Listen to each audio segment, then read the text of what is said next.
buenas tardes tengan ustedes. Muchas gracias por acompañarnos en este espacio de balance de la que ha sido una gira de trabajo para la Secretaría de Salud Social importante, interesante en el estado de Chihuahua.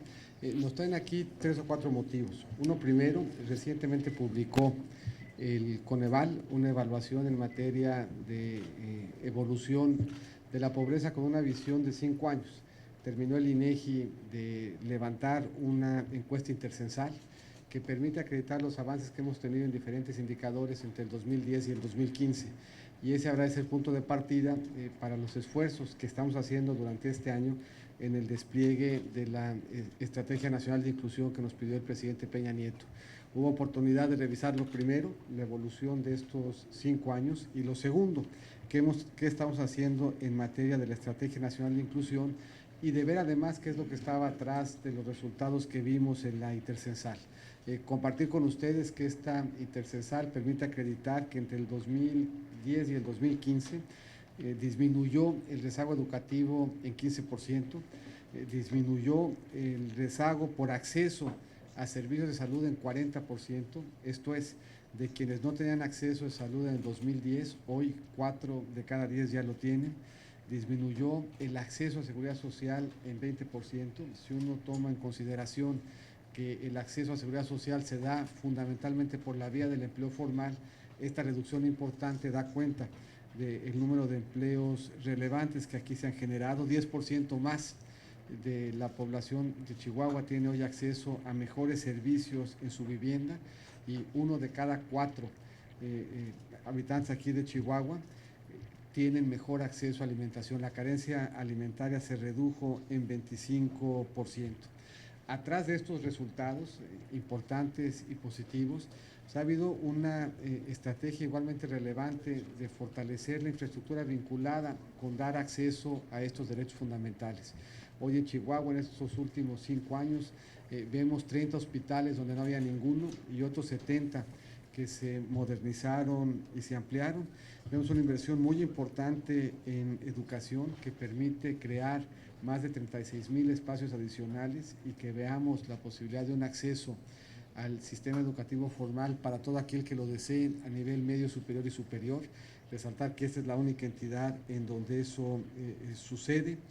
Vemos además un Estado que entrega un balance muy favorable en materia de generación de empleos. Solamente en esta administración se han generado 186,000 empleos. Lo destaco porque eso quiere decir que de toda la planta de empleos formales en el Estado, casi 832,000, más de 1 de cada 5 se han generado en los últimos 5 años. Y esto se da además en el contexto de una transformación notable.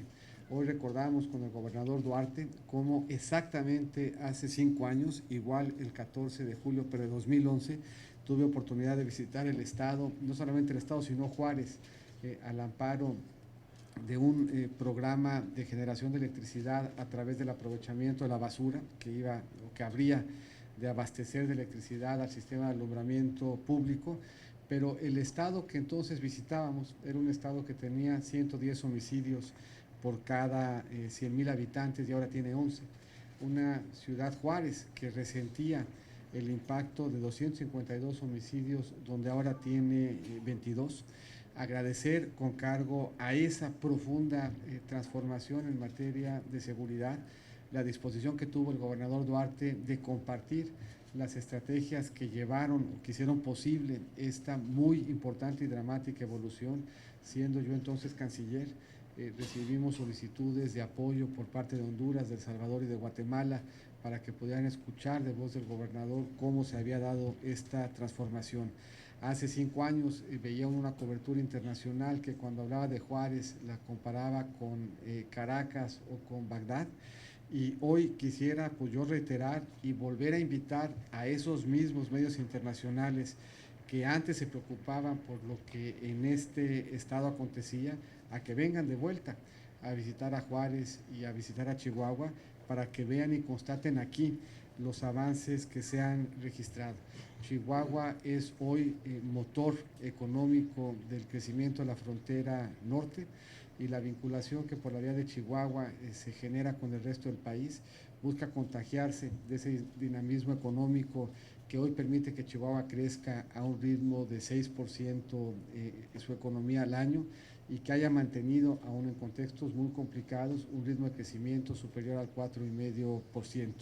Los esfuerzos que habremos de hacer este año permitirán que más de 50,000 niños se acerquen a la educación formal, que más de 90,000 chihuahuenses cierren su ciclo de primaria y secundaria, habiéndolo abandonado por razones de pobreza, que 144,000 estudiantes tengan acceso a la salud por la vía de la seguridad social, que 240,000 beneficiarios de Prospera y del programa de adultos mayores tengan acceso al seguro popular, un despliegue coordinado en materia de acciones en la vivienda que asegure calidad de espacios y servicios en la mayor parte de las viviendas que hoy todavía no lo tienen. Buscaremos con eso llevar prácticamente a cero el rezago en materia de acceso a salud, abatir de manera muy significativa los rezagos que todavía se tenían en Chihuahua en materia de servicios, calidad y espacios en la vivienda, avanzar mucho en materia del rezago educativo y toda esta presencia coordinada, consolidar los avances que en materia de acceso a alimentación se han venido logrando en el Estado. Por todo ello, quisiera yo terminar esta conferencia agradeciendo su presencia, la anfitrionía del señor presidente municipal y el acompañamiento y la posibilidad de hacer equipo con el gobernador Duarte en lograr estos resultados importantes. Muchas gracias, gobernador. Muchas gracias, secretario. Primera pregunta, Joana Mesa, Canal 44, por favor. Hay cifras alarmantes de los niveles de pobreza en México. Medidas del 2010 al 2014 se hablan de 55 millones de mexicanos en esta condición. Los estados alarmantes en focos rojos: Oaxaca, Tamaulipas, Veracruz y Chihuahua. ¿Cómo son las condiciones de pobreza? Y también se habla que ha incrementado la pobreza extrema en estos estados. Mira, yo haría es un balance distinto el que se acredita de ver las cifras. Es un avance que acredita retos particulares en los estados de Oaxaca, de Guerrero y de Chiapas.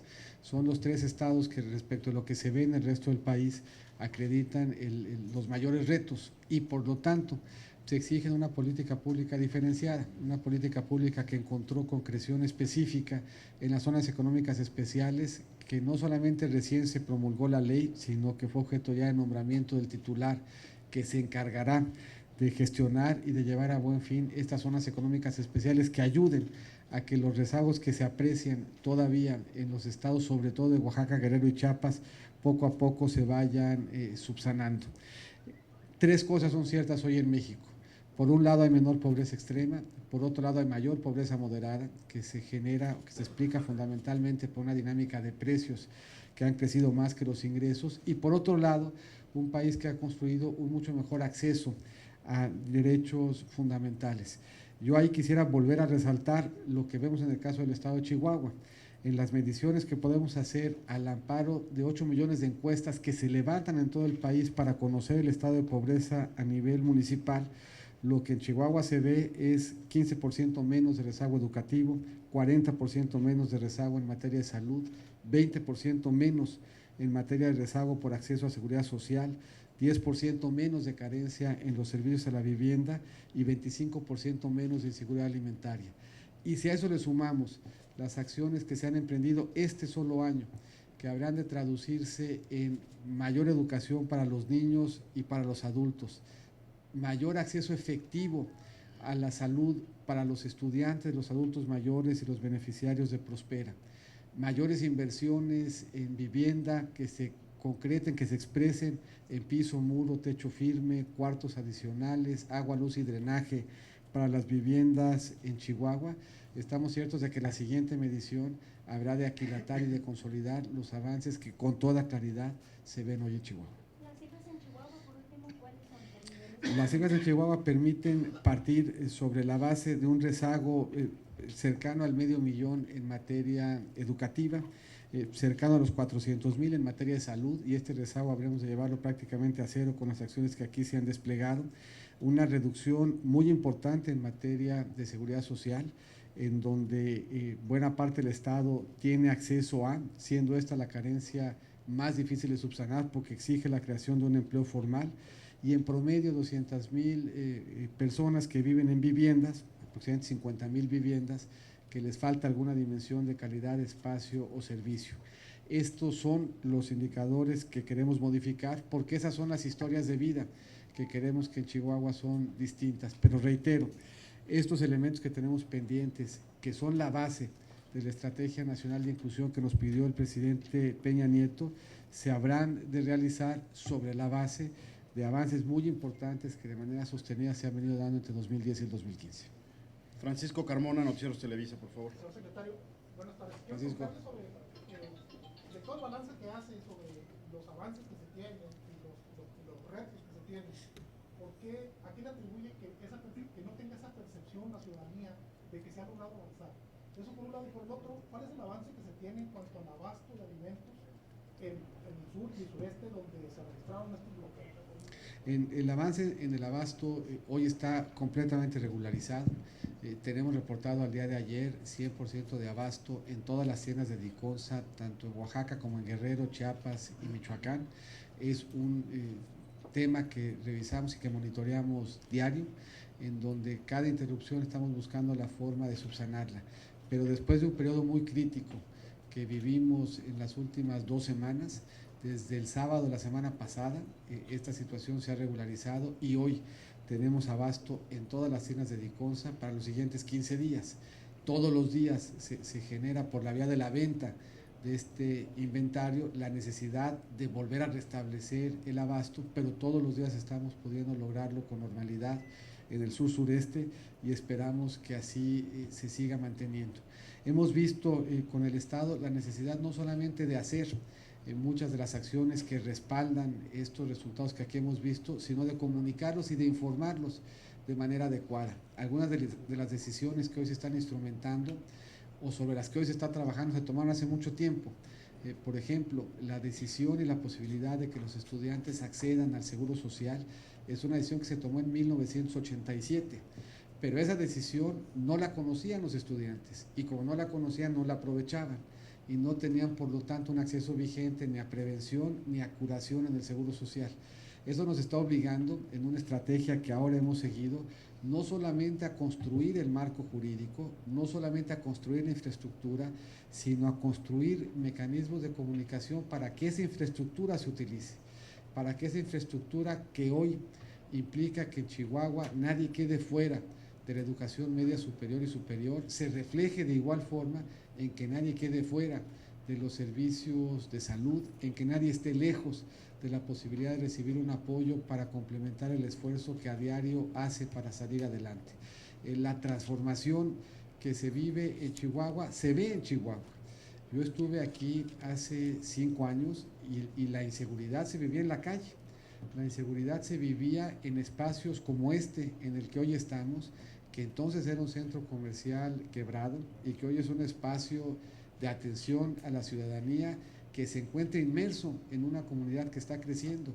En todos los recorridos que hicimos el día de hoy, la constante fue la de empresas e industrias que están buscando trabajadores dispuestos a trabajar, a laborar en ella. Hay de hecho una sobreoferta de demanda por trabajadores que se ve en Juárez, que no se veía hace 5 años, en donde lo que se veía pues, era un estado que enfrentaba brutales retos de inseguridad y por lo tanto veía brutalmente reducida sus espacios de oportunidad.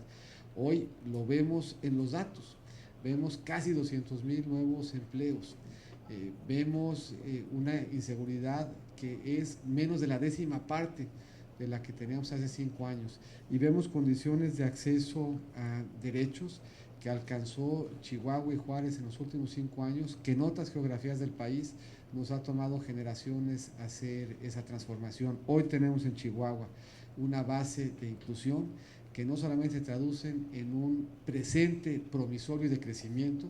Chihuahua es el estado que tiene menor desempleo, un estado que está creciendo al 6% por año, que de manera sostenida en el último lustro creció al 4,5% y que con los esfuerzos que aquí se están haciendo le asegura un estado o un futuro prominente a el estado grande del país. De la ampliación de recursos del programa de empleo temporal para los municipios de servicio. Yo agradezco mucho la pregunta y lo refrescante que sea que en la conferencia de prensa se hable del tema que nos trajo a Chihuahua. Es la primera vez que me pasa que sea la pregunta la que me recuerde lo que quería yo decir y no que lo diga yo y que nadie me haga caso. Hoy venimos aquí a Juárez a traer buenas noticias. Al amparo del Fondo Fronterizo tenemos un programa de empleo temporal que habrá de implicar una derrama de 52.6 millones de pesos, 26 de los cuales habrán de derramarse aquí en Juárez, y que nos permitirán, por la vía de esos recursos, apoyar proyectos comunitarios que terminen de redondear los esfuerzos de reconstruir tejido social en la entidad y que nos permitirán apoyar la creación de más de 8.500 empleos. Muchísimas gracias. Siguiente pregunta, Arali Castañón, del Diario de Juárez, por favor. ¿Cuál fue la cantidad que se aumentó en el programa? ¿Cuánto fue el porcentaje que se aumentó? Y como que en qué programas de qué empleos van a emplear esta gente. El programa de empleo temporal, pues prácticamente se incrementó el 100% porque era un programa que nace apenas en el 14, por lo que hasta antes del 14 no había un acento en el programa de empleo temporal fronterizo, que habrá de sumarse al despliegue que tenemos de empleo temporal de por sí en el Estado. Dos características tiene el empleo temporal que lo hacen especialmente valioso en el caso de la frontera. El primero es que se da en beneficio de comunidades o personas que han visto interrumpida por la razón que fuera su acceso a ingreso permanente. Y el segundo es que permite que esto se traduzca en mejoras comunitarias, por lo que no solamente habremos de ver reforzado el ingreso familiar de quien por razones coyunturales lo vio interrumpido, sino que adicionalmente vamos a ver traducido ese trabajo y ese apoyo de empleo temporal en mejoras comunitarias. La mejora comunitaria puede ser desde acciones en la vivienda, que van desde limpieza hasta infraestructura, que puede traducirse en limpieza o acciones que apoyen a la salud. Y si uno toma en consideración que el año pasado tuvimos un programa de empleo temporal de apenas 22 millones de pesos en todo el estado, 152.6 millones de pesos solamente en los municipios fronterizos, pues implica un importante incremento que habrán, insisto, de ayudar a consolidar los esfuerzos que a diario se hacen en la frontera por la vía de este vehículo que aprobó el Congreso al amparo de la propuesta que hacía el presidente Peña Nieto. ¿Cuántas personas alcanzaría?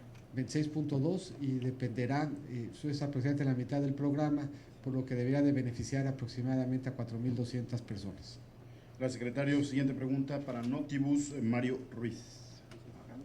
Secretario, ¿hay una declaración de usted en el pueblo? ¿Estuvo buena o estuvo mala la declaración? Sí, está una buena. Sobre el tema de la inclusión, que era el problema más grave a resolver en México. Y mencionó ahí 6 derechos mínimos indispensables para el ciudadano mexicano, como es la educación, la alimentación, la salud, la seguridad social, la vivienda y los servicios.